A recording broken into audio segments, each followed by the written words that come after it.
All right, we meet again as movie men. Tonight we'll be discussing Talk to Me, a nomination from Drew, one of our horror aficionados. Is that the word? What's the word? Aficionado? Is that a word? Drew likes horror movies, and I like a couple, and we'll hear discussions, obviously, from everyone in this group. We've got Alan, Drew, obviously, who nominated the movie, Justin, Chase, and Callum for this discussion tonight. And we will be discussing Talk to Me. But to kick us off, I want Drew to give us a pitch. Now we've all seen it. And by the way, we watched it all together, which is really cool. The first movie that we all watched together as Movie Men. So that was fun. It was bonding. We were all in Drew's theater in his house. It was super fun. And so we've all seen it. We all have thoughts on it, but I want Drew to kind of lay the groundwork as to why he believes this is a perfect movie. And then let's tear it apart. Go for it, Drew. Thank you, boys. So just to clear things up, I don't like horror movies. I can just tolerate them better than you pansies. So me and Callum can. And so we're just the representation of horror movies here. I'm not sure I would say I like them. But that being said, horror movies are super unique. I think, and we've said this in our chats before, but I think the hardest movies to make perfect are comedies and horror movies because those two are just so subjective, those two categories. What's like, I can watch any monster movie, any vampire movie, anything that I could shoot with a gun or has a neck that I could choke doesn't frighten me that much. You start getting into demons and ghosts and I start losing sleep. I don't like getting too close to that kind of stuff. So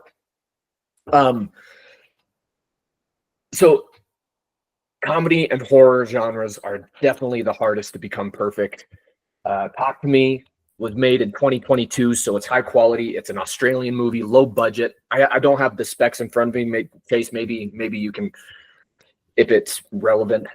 But I'm pretty sure it was a low budget film. I read in the trivia that like a big budget production company came in and was like, hey, remake this, but just like with a huge budget and in the United States. And the two directors were like, nah, it's here and it's good, so we're just gonna leave it.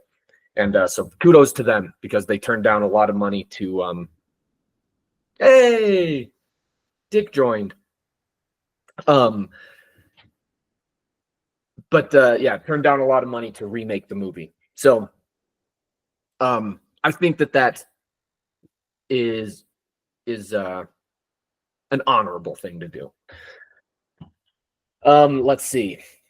So there's going to be some controversy, and I think that's part of the fun of horror movies. So I want to open it up. I want to open it up to you guys, but again, something else that I read, not saying that this automatically moves it into the perfect movie category, but I think it's relevant to the conversation, is A24 is known for having these suspense, thriller, horror type movies. And Talk to Me, as of 2023, was the second highest grossing movie that A24 has as a production company. And so it's obviously objectively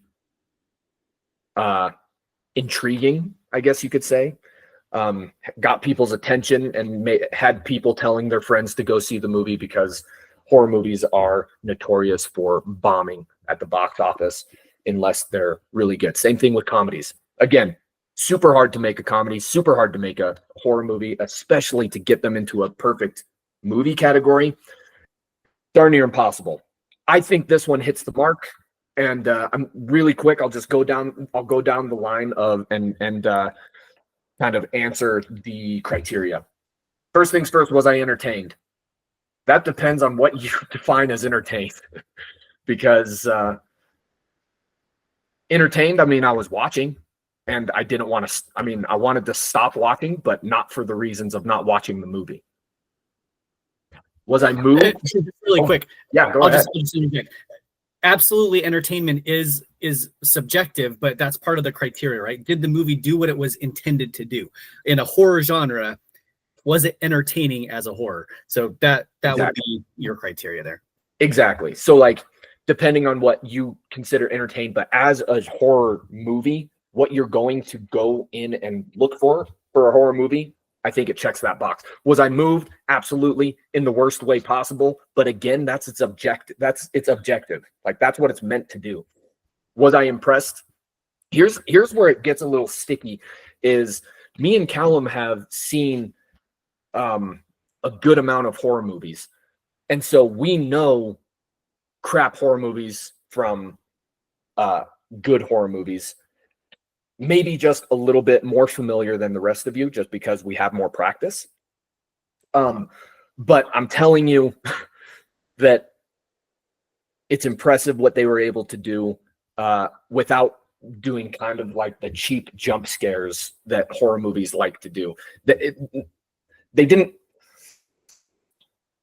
They just stepped over all of like the cheap horror hurdles. They just stepped over them and they went and they got to the good stuff. And they actually, again, I was impressed because of them avoiding the easy scare, the easy way out, which is easy to do, especially with demonic movies. Like, it's so easy to do just an easy scare. Oh, was it a good story told? Again, well, I mean, I think objectively, for a horror movie, there was a concise story that helped move the pacing along and helped me enjoy, if that's the word you want to use, enjoy the movie. And then 5, is it a remote drop factor? Absolutely freaking not. I would never see this on TV and be like, I'm feeling in a talk to me type of mood. Don't think that happens. But again, it's a very difficult genre. And someone who absolutely loves and adores horror movies, not me, but somebody else, I think that it might be one of those just because of the quality of the movie. Okay, I've said that. I've said enough. I want to hear what you guys are saying. I'm going to take notes so that I can refute your silly claims that you're about to give me. Floor is yours, boys. I'll jump in first then. So I don't like horror movies. They're terrible. It's just not my genre. However, one of the things that actually, you know what? I'll tell a story. One of the best horror experiences I ever had was actually with Drew. And it was shortly after, I guess it was like right before I got married. It was Halloween. Me and Drew were just at home, not doing much, and we're like, you know what? It's Halloween. Let's go see a horror movie. And we went and saw The Grudge together, and it scared the snot out of us. And then we ended up spending the night together in the same bed because we couldn't sleep separately because we were too afraid. And that's like 2 almost full-grown men at the time. And what I appreciate about horror is that you have to watch it with a group. And so it was kind of a target of opportunity and really unique for us to be able to sit down and watch this all together, which normally hasn't happened. As Bo said in the beginning, this is the first time that we've been able to do that as movie men. And so doing that took me out of the element of maybe the horror-esque mindset of what I would have been through by myself. And so and I actually kind of appreciated it because there were having I think Drew's talked about this before, or maybe Callum has, but having the audience interaction and the audience response kind of like in real time is part of what makes a horror movie a good horror movie. And so I appreciated that. The story itself was good and compelling, and I missed kind of a twist towards the end, right when her mother whispers something in her ear, and it shifted the narrative of the movie, which drove the ending, and it happened so fast and almost completely unrecognizable that that you could miss it if you weren't paying attention. And what I appreciate about this is something we've talked about a lot, which is implied intelligence. There wasn't over explaining. There wasn't like monologuing. The villain, like the villain of the story, wasn't monologuing, like digging into their reasoning and all anything. It was like a single line of dialogue, and completely shifted the narrative of the movie. And it made me appreciate it from the sense that you think that I'm smart enough to pick up on that. And it I hate to say this, but it gives it a rewatchability factor. It makes it worth wanting to see again, to see if that little twist at the end matches the narrative of the rest of the film that I think was pretty well disguised. All right, that's enough. So yeah, I think I'm somewhere. I feel like I'm somewhere in between Callum and Drew's more greater appreciation for horror and Alan's non-appreciation of horror. Like, I can enjoy a good horror movie, but I feel like I'm as I'm getting older, I'm becoming more and more particular about it. I remember I had a similar experience with a horror movie with Bo, actually watching What Lies Beneath with Harrison Ford. And that movie, it was kind of a similar experience where we watched it. Bo went down into the basement, and then about an hour later, he came up into my room. He's like, I just can't be alone right now. And and my criteria, I think Drew remembers this. My criteria for if a movie is really scary to me is if I have to close my blinds, because I do not want to look out my window and see whatever I was watching. And so like Signs really got to me, the aliens in Signs. There's some doozies out there, and it's like, if I have to close my blinds, if I have to be where I cannot look out a threshold, whether that's a door or a window, and be terrified, I would do that. And I feel like Talk to Me scratched a lot of those itches of a good horror movie. I think one of the biggest things that I really liked about this is that there wasn't a good resolution, and you didn't get a lot of information about how these people found the hand. How did they figure out how these things work? A lot of those questions. And I think it's not necessarily implied intelligence. I think it's the reality of actually doing horrific things, living through horror. I mean, I've had experiences. Me and Drew had some interesting experiences at Scary Point in Flagstaff, and there is no resolution. You tell those stories, it puts a pit in your stomach. You talk through the horror and the supernatural and all that stuff, and then you get to the end of the story, and it just ends. We didn't go back, and we don't know what it was. We don't know how it happened. Right? There's just a lot of unknown. Bo, your story about Goatman, same thing. What was that? We don't know. It just happened, and these things happen to people, and it's horrifying, and then that's it. There is no resolution. You don't figure it out.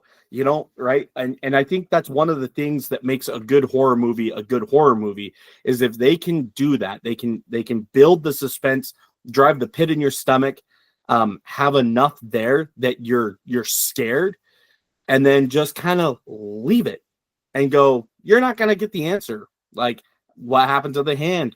What happened to the people who were doing this? Did she convince other people to, what have you? Like hold on for, what was it, longer than a minute or 2 minutes or whatever their time cutoff was.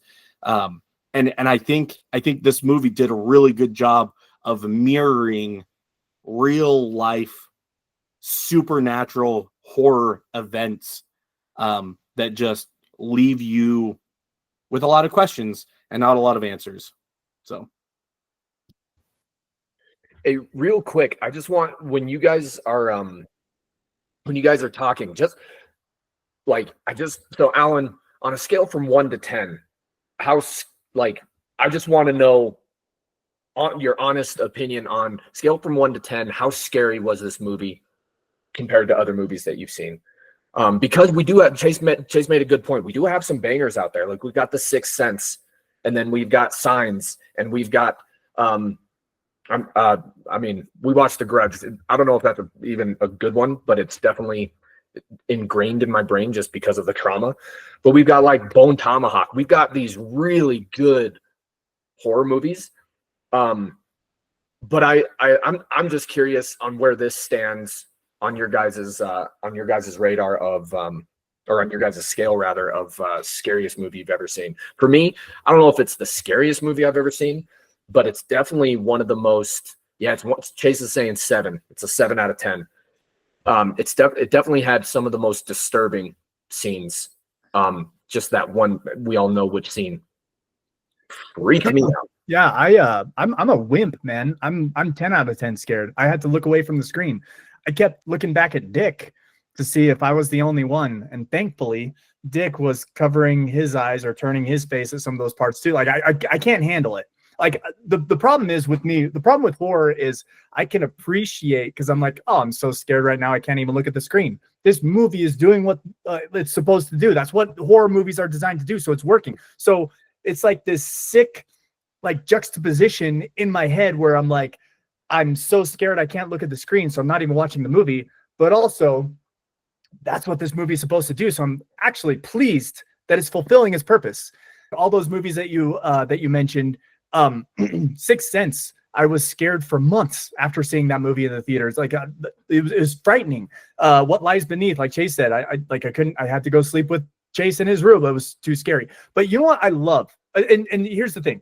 About 10 years ago, I was unemployed and I had a lot of time on my hands, and I decided to go on like a traditional horror movie binge where I just watch all the classics, all the Chucky movies, for example, like Michael Myers, like the Halloween movies, and the what was the movie with the mask and Courtney Cox, whatever those ones were, the Scream movies.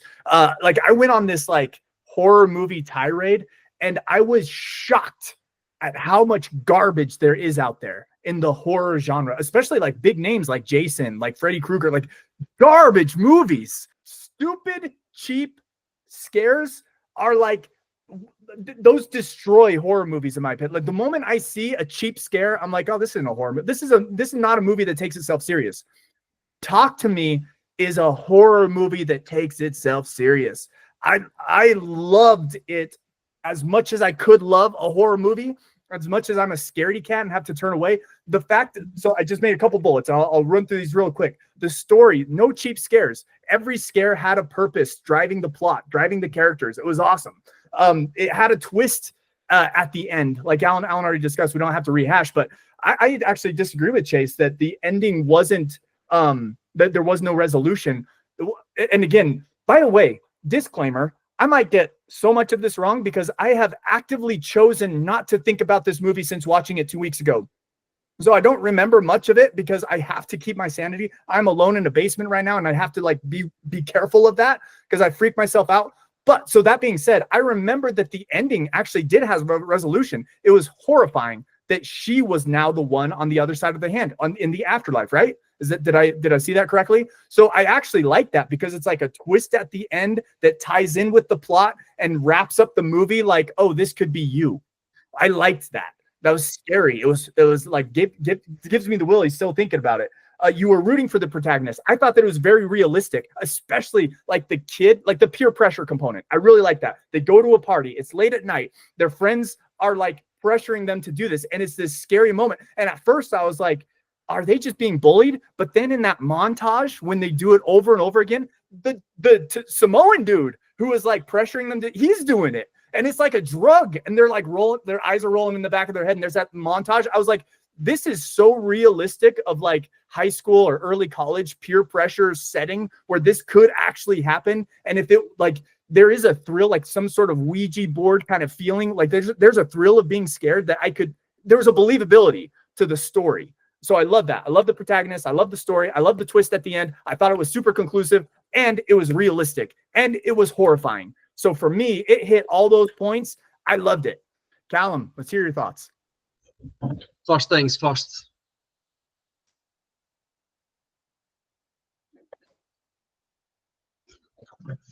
What are you I've been trying waiting to do? do that.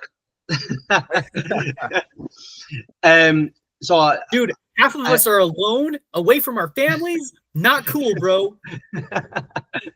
this is the amazing. Like, so I just want to go off of one of the things that that Bob was saying at the end there, where and tying it into what Jace said. This movie opened up for interpretation at the end.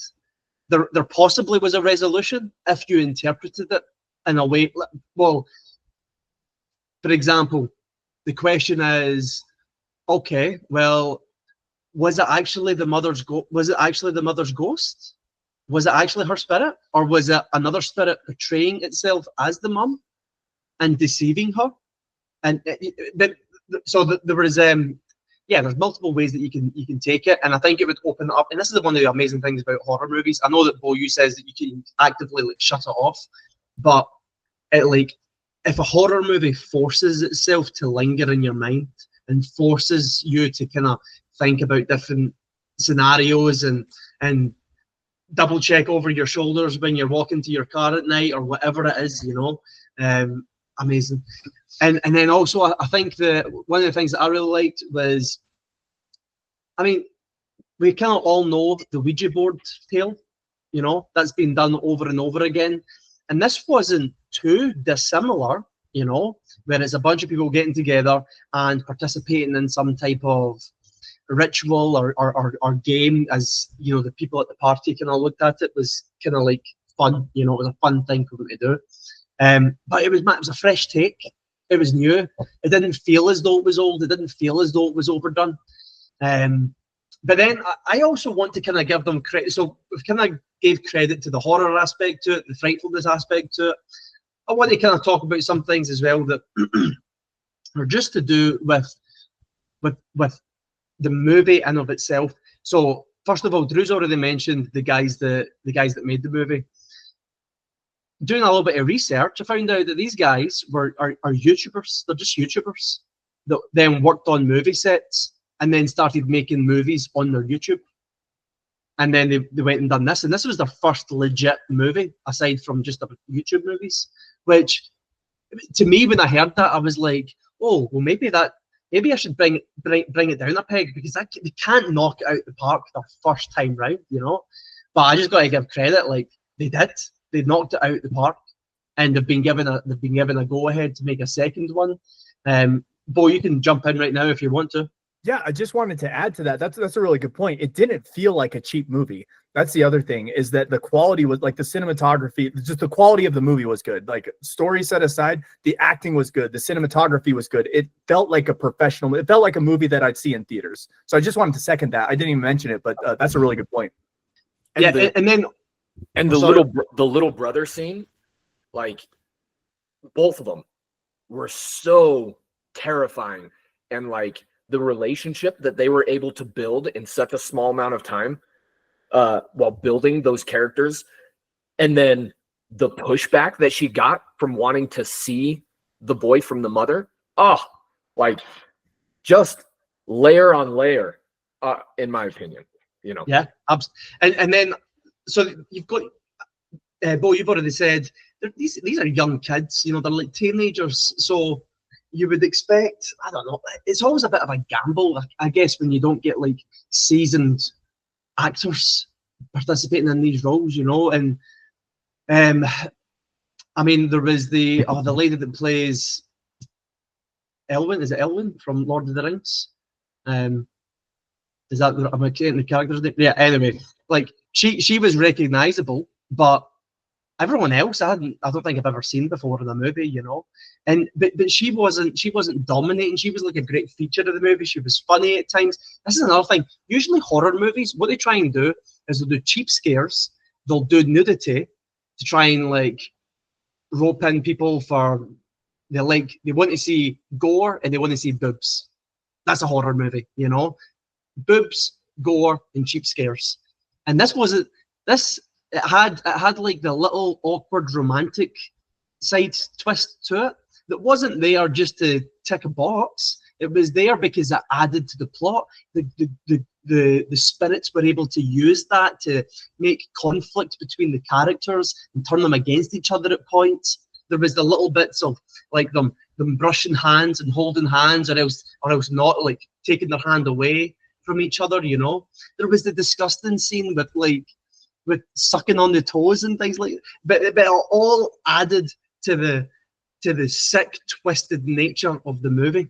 It wasn't none of it was there just to tick a box and just to satisfy this crowd or that crowd. It was all to direct to the actual point of the movie, which I thought was excellent. Credit to the guys that made the movie. The topic is the colors that were used. It was either kind of like dark blues, a lot of rain in the background. It was kind of gloomy. But then the main girl, her name's escaping me right now, but the main girl, she was always wearing yellow. It was kind of like a pop in the movie. And you know, some people might say, well, it's just as simplistic as saying we want people to recognize her as, we want people's eyes to be drawn to her, and that yellow pops. But when you think of so she was wearing yellow for the most part. And then when she started getting possessed, the color theme started to change the more possessed she got, and the longer that possession delayed. And then at the end was the only time where she wasn't wearing full on yellow. I think there was one other time actually she was wearing blue, which kind of signified was like the demon coming in or the spirit coming in. The end she was wearing a white tank top. And I think that added to, we don't want to give it away. We don't want to force people to think. So we're going to have her wear something completely different now, so that it's like, I don't know what's going on. I don't know if she's going to make it and she's going to be okay, if she's going to die, if she's going to get, you know. So I thought it was excellent. As Drew said, we've watched a lot of horror movies and we know the good from the bad. And I'm really glad that you guys have already said that you like that there's not jump scares. Sometimes people that don't watch a lot of horror movies, they still like jump scares because they've not watched enough to get sick of them. But I'm glad, obviously, you guys are fine gentlemen and you're able to catch cheap shots like that when it comes. So that's my thoughts. Loved it. Any dissenting voices? Yeah, Callum, real quick, and I want to pass it to Dick and Justin. I want to hear what you guys have to say, but real quick, I love stuff like that. I didn't even notice. I'll have to watch it again to notice like the symbolism of like the camera filters as well as the yellow. I noticed that she was wearing yellow, but that's a really good analysis as to why. That means that there's like some serious thought put into this film, which I really appreciate. So thanks for pointing that out. But another thing you said reminded me of something that, and again, I'm no like I'm no wizard when it comes to horror movies. This is just anecdotally. I like when horror movies give you a second to breathe. I like horror movies that like aren't just like pedal to the metal on the horror. Like It is a great example. Me and Drew talk about this all the time. It is cool because it has some of the movie. It has some of the most horrific scenes. I mean, spoilers, right? With the kid's arm gets bitten off by a clown. Like that's horrifying. But the movie supplements probably 60 to 70% of the movie is like kids hanging out during summer break. Like it gives you time to, there's time, like they jump off a cliff into the river, they're boys hanging out with friends. Like it gives you a moment to breathe and relax before it dives you back into the horror. And I feel like Talk to Me did that very well as well. Like the first scene, I was like, oh, this is how I know it's going to be a good horror movie because I don't feel horrified. They're at a party, there's music, like it was upbeat, it was like a fun, like their personalities are strong and like their screen presence was really compelling. Like I was interested, but knowing it was a horror movie, I'm like, any second now. Like I was trying to be careful with my emotions. I wasn't trying to like enjoy it too much because I'm like, I'm gonna have the rug pulled out from under me, so I'm like trying to prepare emotionally for this. But I feel like they found that balance really well that I personally really appreciate in horror movies. What were you gonna say, Callum? I was also going to I was going to talk about, so there was the colors, and then there was also the sound of water. So the first, I don't know if you guys remember this, but the first spirit that she encountered was that kind of fat, thumb-looking lady that was a drowning victim. So she was like swollen, and there was just like, in fact, that's a really good impersonation. Is this just completely like complete? And she was wet, and you could hear the water. You could hear the water going as well. After that, and this is one of the theories. One of the theories is that she always saw it was always the same spirit. It wasn't ever a new spirit. It was the same one that was morphing into whatever it is that would entice her to give herself more time, so that that spirit could take over. Because every time she would encounter a spirit, there was that sound of water from the first spirit that was a drowning victim, and then there was this sound in the bathroom as the water was draining into it like intensified it. It just made it more clear. There was the sound when the blood went into the IV. It made a sound of it. You could hear the water coming. I think there was another time where when the mum was coming, the rain intensified. And then every time that the mum appeared, it was always, whenever she saw at first, it was always through a mirror, through a glass door, through something that wasn't like, so it was kind of like warming up to, is this my mum? Is it? Am I going to give myself to that? And she was just so desperate, so craving for her mum, because she didn't have a relationship with her dad. So that ghost dangled a little carrot in front of her, and she was like, yeah, I want to believe it. I want to believe this is going to comfort me. And then she was opening. She let it in, and she let it stay. Dick, I want to hear what your thoughts were. Being the other person who is shielding their face from the screen, I saw you a couple times. I want to get your take on this movie. I wasn't the only person, okay, and I'm glad that I wasn't. It's interesting not knowing that this get together was even going to happen tonight until 30 minutes ago, however long it was. I, like Bo, have been trying to. I don't even think I was actively trying. Maybe just deep down inside, my mind was avoiding thinking about this movie. But then this morning, as I was getting ready for the day, I was surprised by thoughts of this freaking movie. I was taking a little head shower in the sink, getting my hair ready. Got to get it ready. This takes a lot of work. And as I was doing that, I get the towel, I'm drying it off. And as I remove the towel, I like get the thought in my mind of like, oh no, there's going to be one of those creepy people from the movie in front of me. And I like move the towel, and of course there's nothing there. It's daytime. There's daylight. Everything's fine. But I thought about this movie, and then you guys were like, hey, let's talk about this movie tonight. I'm like, oh no, I am being haunted. It was an interesting movie. I would say one thing that you guys already brought up, but has made me think a lot. If I had to rate this as to 1 through 10 of how scary it was, it really makes me think and really like ponder, what does scary mean to me? Because we've used a lot of words tonight about this movie: horrifying, disturbing, terrifying, scary, all these things. I can say 10 out of 10 disturbing for sure. Most of the times that I was closing my eyes, I just didn't want to see it, because like I will just replay those images. That kid beating his head against the desk or the table or whatever, beating his head against the wall. Just all the really gruesome things. I didn't want to see it. I just didn't want it in there, because that's the stuff I'll remember. I have trouble remembering, I've got 4 kids. I can't remember their first steps. You would think that I could remember something like that. Nope. But that creepy, gruesome stuff from this movie, for sure. So it makes me think about just the meanings of the words. Like, was I scared? Yes, I guess. But then I was staying in a hotel room by myself that night. So I drove back, 18 minutes, whatever it was. I got to the hotel, and did I turn on the TV to like news to try and distract myself? Yes. But I turned it off when I went to sleep, and I was proud of myself for that. Okay. And I was fine. Like, I didn't have nightmares, didn't think about it. And really, ever since maybe the day after, some people, you guys had brought it up, but since then I hadn't thought about it.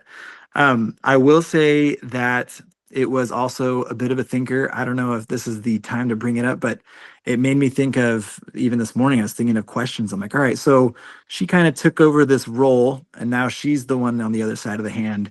But also she like made a good choice to save the boy at the end. And so is she kind of really a good person? And so when she does possess someone, is she gonna do evil things? Is she gonna be nice? Can she be nice?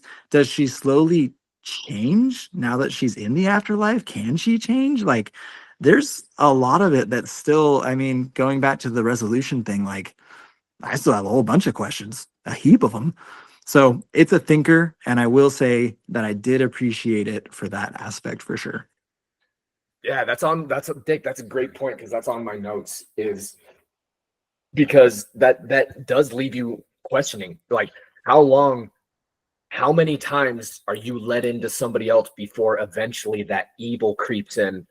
And remember when, I mean, Bill mentioned it, that it was almost like a drug. Remember when they first did it, and she was like after like the shaking and the water droplets and the water sound is all gone, and she was like, that was amazing. And you're like, wait, what? You're like, what? And so it leaves you guessing that, is it just as amazing for the devil or the demon that they let in? And then, Callum, you made a great point that it's the same demon every time. And so do they escape?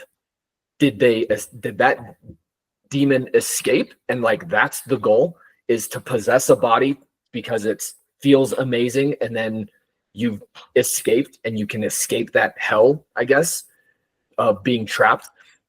Because the other thing that leaves you guessing is she ended up on the other side of the hand. So does that mean every other encounter was somebody that was on the other side of the hand when they were living, and they were possessed and then killed by that demon and then took their place?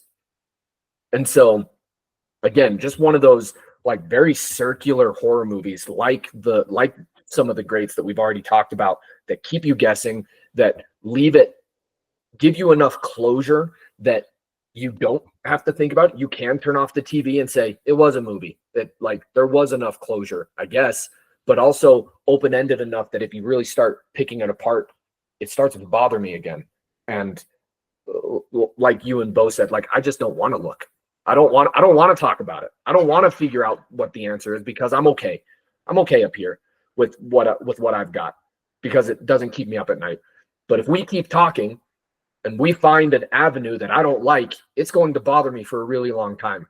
And again, bravo to the directors and to the writers and to the actors, because that is what elevates these kind of movies to another level.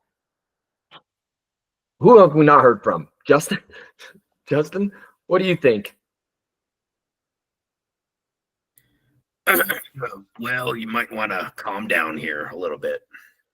Sorry for my voice. That's why I haven't really engaged too much. All right.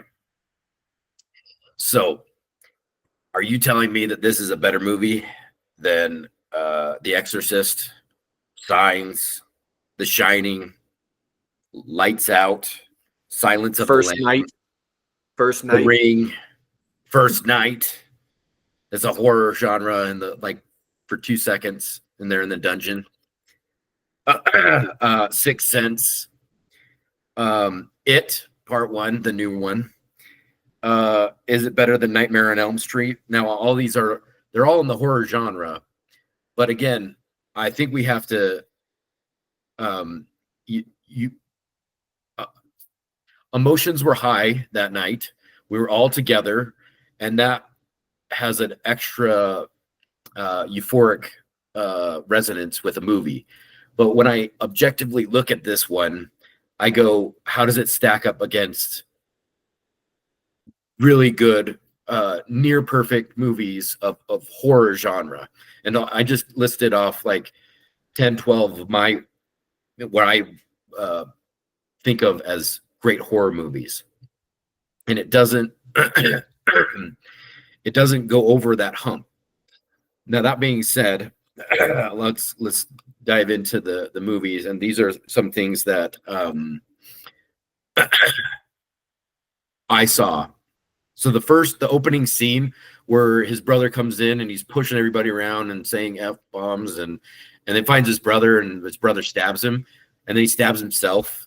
I was like, this is pretty typical horror. Yeah, like cheesy. But after that moment, it wasn't as cheesy. So I give it credit for that. But the opening scene really felt like dime a dozen. Number 2, don't do drugs.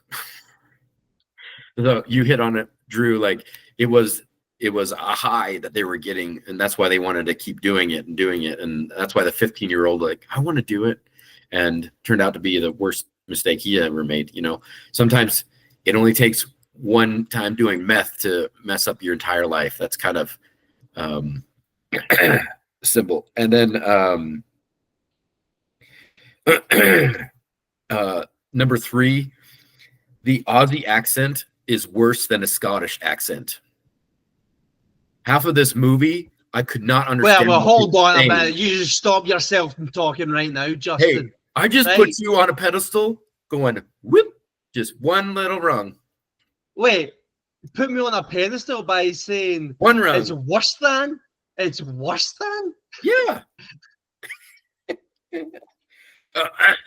You must not have heard of Callum when he said boobs tonight. I think you missed that. That was probably the best thing I've ever heard in any accent. Or when he said water. Water. There is no criticizing Callum, because as far as I'm concerned, when I close my eyes, we have Shrek in this group as a movie man. We have the dad of what's his face from How to Train Your Dragon. I mean, take your pick of like great Scottish men. All you have to do is close your eyes, and we have that here. Justin, don't disparage the Scot in the group. I didn't. I said that. Listen, he's been here for Aussie years. worse. I bet it's just a decision at this point that Callum still keeps his accent. He could shift to an American. He's been here for what, 10 years? So he we can need to do, express he can do a mean appreciation. cowboy. Yeah, I know. Yeah, that's what we don't want. Callum, lay the accent on thick. Don't stop. Also, he's faking the accent. So He's actually got an Irish accent, but he doesn't want to tell his family. Right, moving on. That was too far. I will say that as far as a new story, after like the first part where I felt like it was very cliche, the first part, it did open up to a very new story, and by the end, I felt the end was a little bit rushed for what was going on. But it was clever at the end, and it did leave you thinking a lot about the ending, and things were brought up, like Callan was saying, about the water and her wearing yellow to white, and her making a good decision at the end, and the circular coming around to be on the other side of the hand. It makes me also think, are there more hands? Is there a left hand and a right hand? Are other people trapped in this loop? There's so many possibilities. You could definitely see a sequel coming. It may not be as good as this one, but overall, I'm sticking kind of like 7 out of 10. It's just out of the range. 7.5. I'd have to see it again, and that's a tall order, because boy, that's the one thing about this movie that keeps it from, I really don't want to see it again. And it's not really creepy. I think Dick said it the best. It's disturbing more than it is horror. And the disturbing things just make it undesirable for me. I don't know about that. Sorry. Obviously, you've never seen the Human Centipede. That's what you call disturbing. Okay, that's disturbing. There's this. I mean, yeah, like the thought of the after, like what Drew said at the beginning. If I can shoot it, then it's not as scary, you know. But if I can't shoot the thing, if it's something that I can't actually physically then there's another psychological aspect to that. But if any of you other guys are on the fence with this movie and it's below, Justin's main objection to it was there's other horror movies that I think are better than it. All right, okay.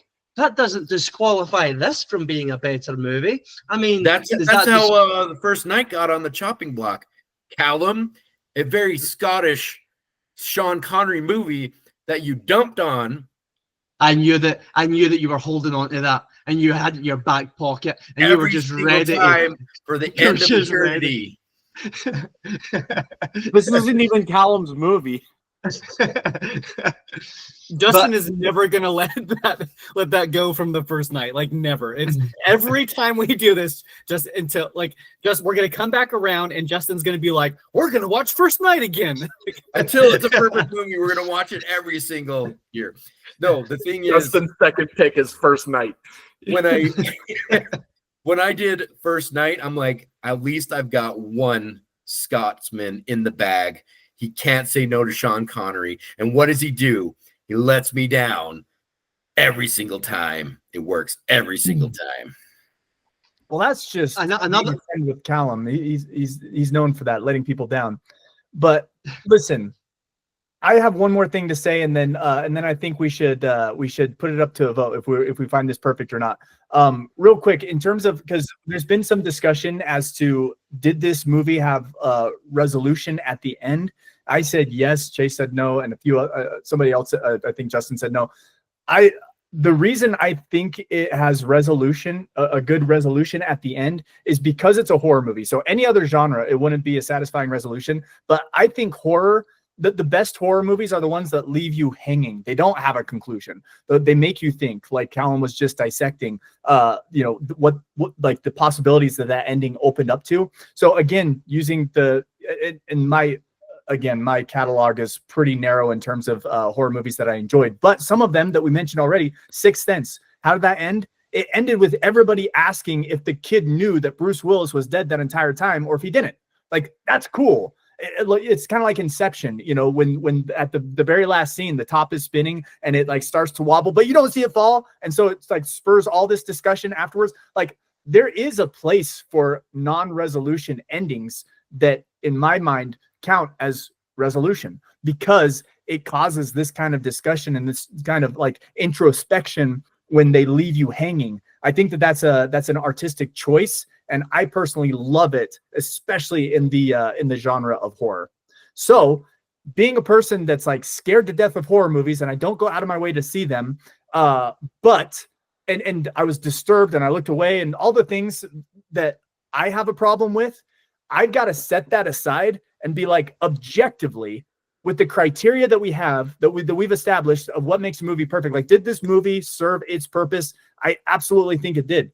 And so, even though I don't like horror and it makes me squeamish, and I've made an effort not to think about this movie, objectively, if I'm being honest, as a horror movie, I vote that it's perfect. So that's me. Drew, did you want to say something?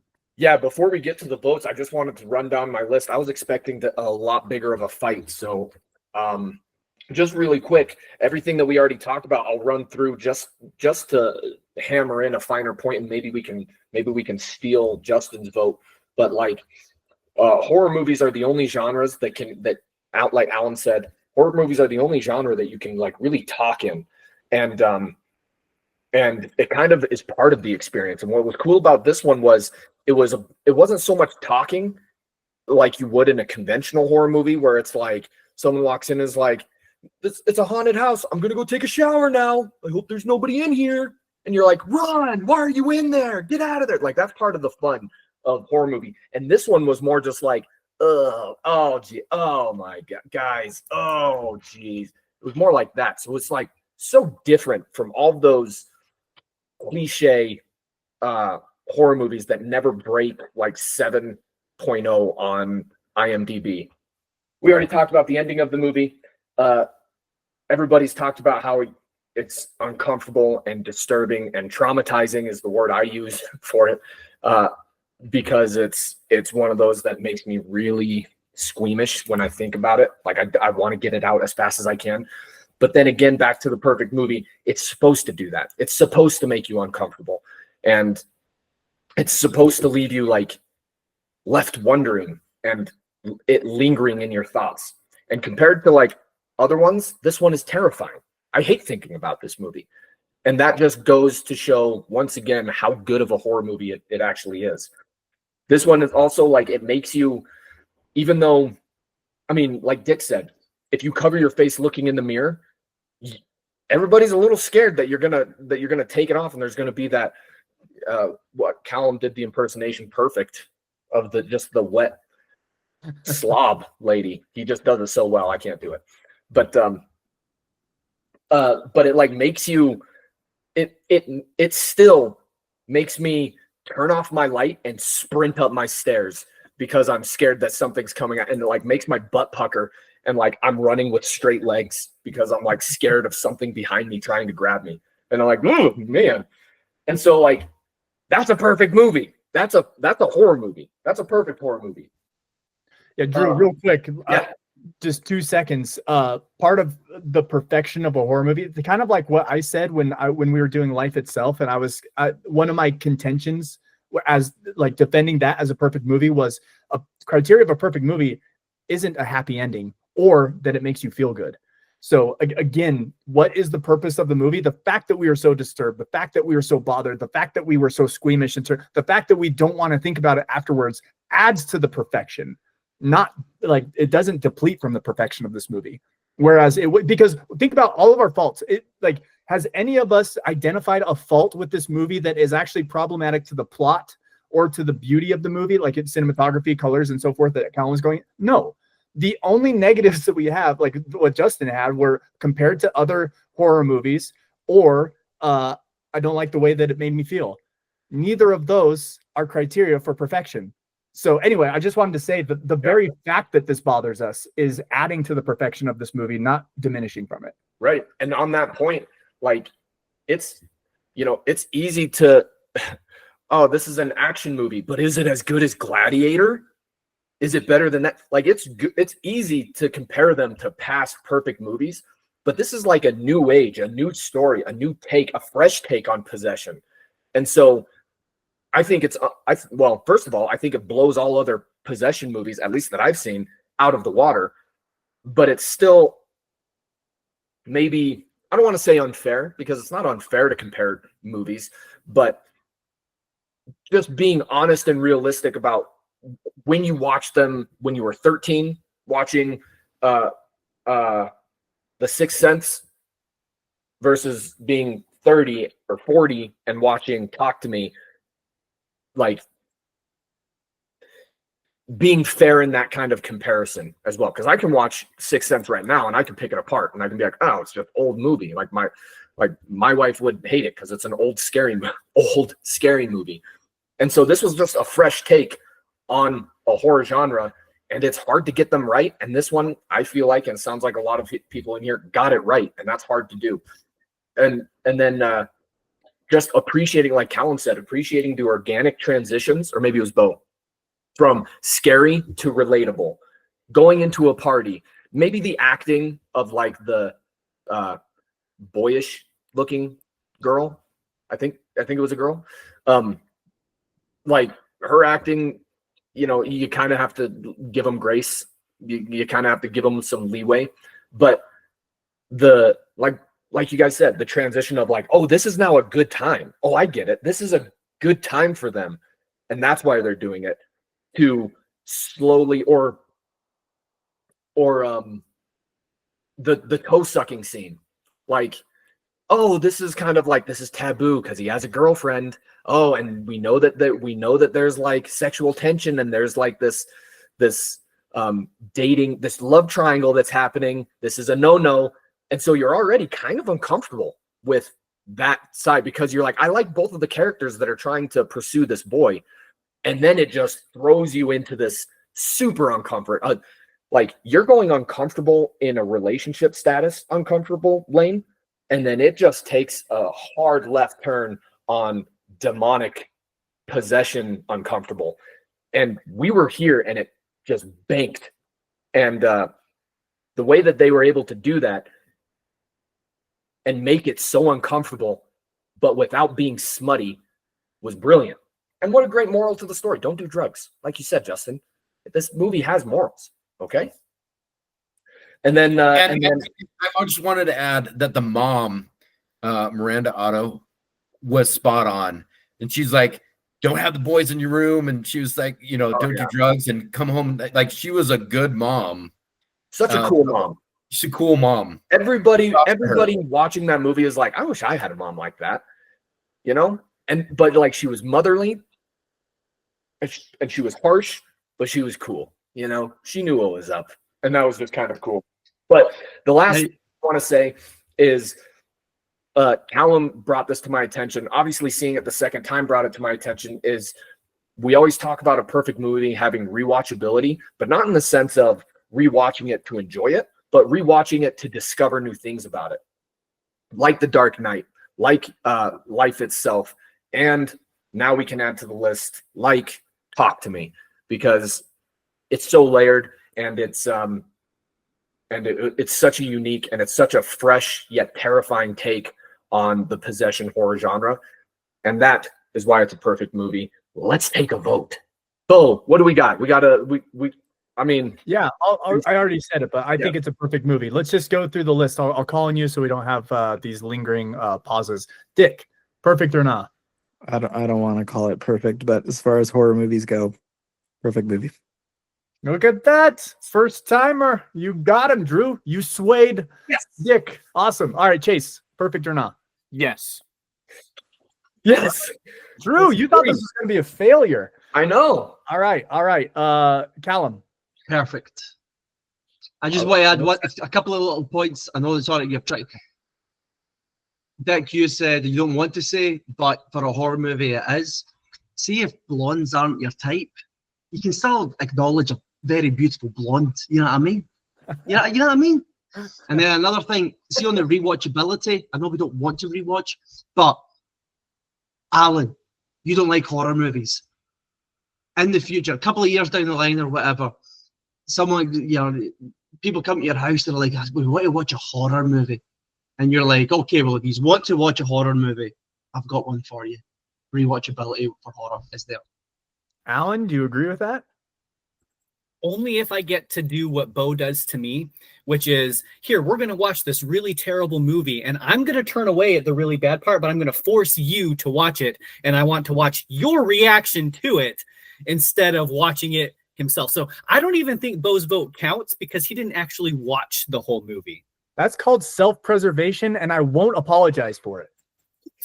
And I'm talking specifically about Bone Tomahawk, the scene in Bone Tomahawk. Bo got me. I still haven't seen it. I still haven't seen that scene. I turn away every time. I don't want that in my head. Well, thank you, because it's in my head forever now. Dick, if you haven't seen Bone Tomahawk, pull it up. It's a doozy. Nope. It's actually a good movie though. That's Super the thing good about movie. Bone Tomahawk is it's a really good movie, but there is the most horrifying scene ever filmed in cinema, as far as I'm concerned. Like, I've seen the first second, but I turn away every time. I can't handle it. Anyway, give it a shot. Having been forced to watch that scene, I can confirm that it is the most gruesome scene that I've ever seen, ever. All right, Justin, give us your reasons. I have a feeling we've got a naysayer on our hands, and I want to hear it. Maybe it's the voice and the villain in me. But Bo had previously, like a month before, was it 2 months before, in September, taken us down in that same basement, that same place, and we watched it part 1. And it was such an awesome horror movie that every time in my mind, and it was so close, I was like, this is not better than it part 1. And so I think it objectively, you guys have almost convinced me, but I still, like, there's only room enough for horror, and I still don't think it makes my top 10, top 15. I don't know where you draw the line. If I watched it, I'm not saying it's not always a perfect movie. Maybe in 5-10 years, if I get a stupid friend that wants to watch a horror movie with me and is looking for self-punishment, maybe. but there's just not enough draw even to watch it again. Like I can watch most of the scenes in my head right now and piece it together without having to watch it again. It doesn't draw me enough. Like I could watch The Burbs. It's classic. I mean, we don't have to go into it, but there's certain I can watch Lights Out again. Lights Out to me is like one of the perfect PG-13 horror movies of all time, even better than The Ring. But and maybe it's because this is definitely not blockbuster, but I mean on a $4.5 million budget, it seemed like a lot bigger production. I give it a lot of props, but again, the draw to me is caring about the characters. I did not care about the main character enough. I felt like she was very irresponsible, and she kind of deserved what she got, and she put that kid through the horror that he didn't deserve.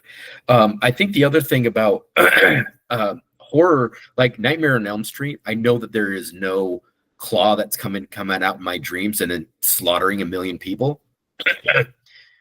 But the problem with this movie is I feel like impressionable people that watch it can have access to demons on accident and literally destroy their lives if they go down these kind of looking for these things.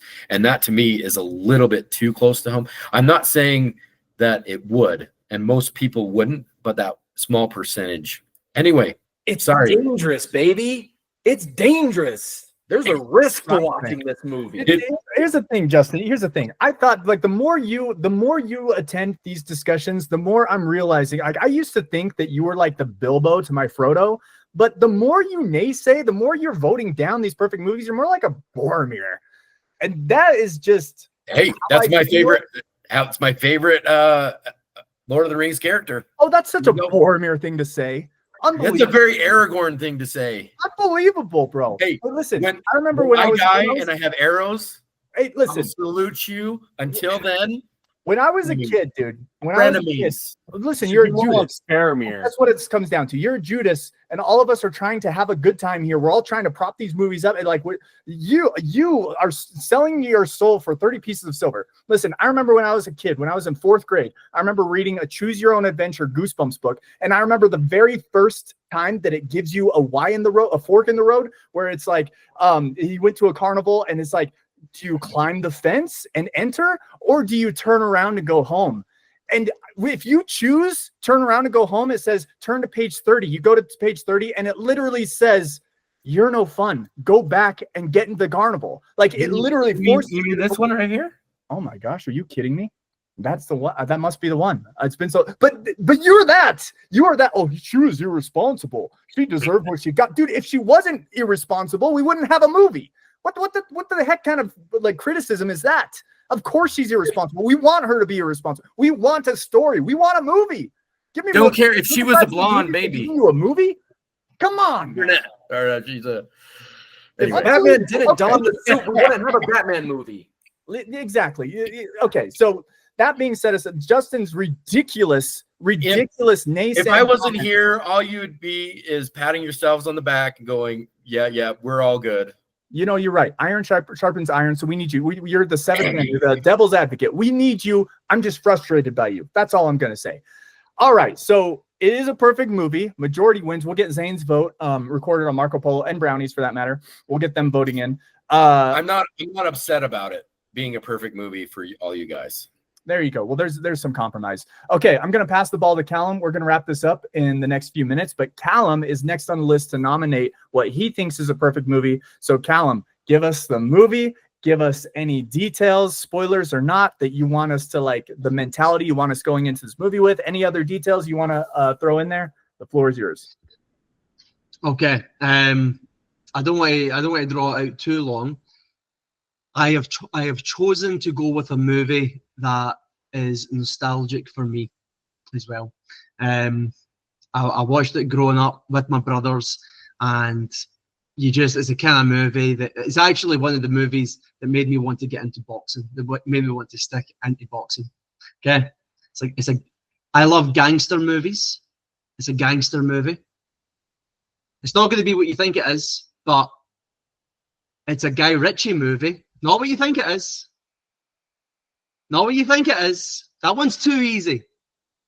This movie is called Snatch. Excellent And movie. I love it. Excellent. Yes. It's already a perfect movie. Okay. Yes. Listen, Well, it's been over a decade since I've watched it, so I would love to That- rewatch it with this perspective. I had never that's what I seen figured. it. I Never seen figured it would have been a long time since people had seen the movie, but look how just you guys will appreciate this more than anybody. The quotes. Okay? The quotes. That's it. Is this Brad Pitt? Yep. Okay, Brad I've Pitt's in it. seen the. I was gonna say you mentioned the quotes. Do you understand Brad Pitt in this movie? Because that's the main takeaway I remember, like walking away from the movie being like, I have no idea what his character ever said, which is cool. But This is one of the amazing things about this movie, and we'll get obviously break it down afterwards, but gypsies have an accent, and Brad Pitt nails the accent. Brad Pitt does such a good job with this. Okay. very cool. Well, I'm stoked. All right, so Snatch it is. At some point in the next 2 weeks, we will all watch Snatch, and we'll come back to the table with our opinions as to whether or not it was perfect. And that's it. That wraps up our episode for today. So thanks for showing up, boys, especially you, Dick. First time. Welcome. Glad to have you. Other than that, let's reconvene in 2 weeks. Sound good? Peace out, guys. See you. I'm dying. Good luck to you.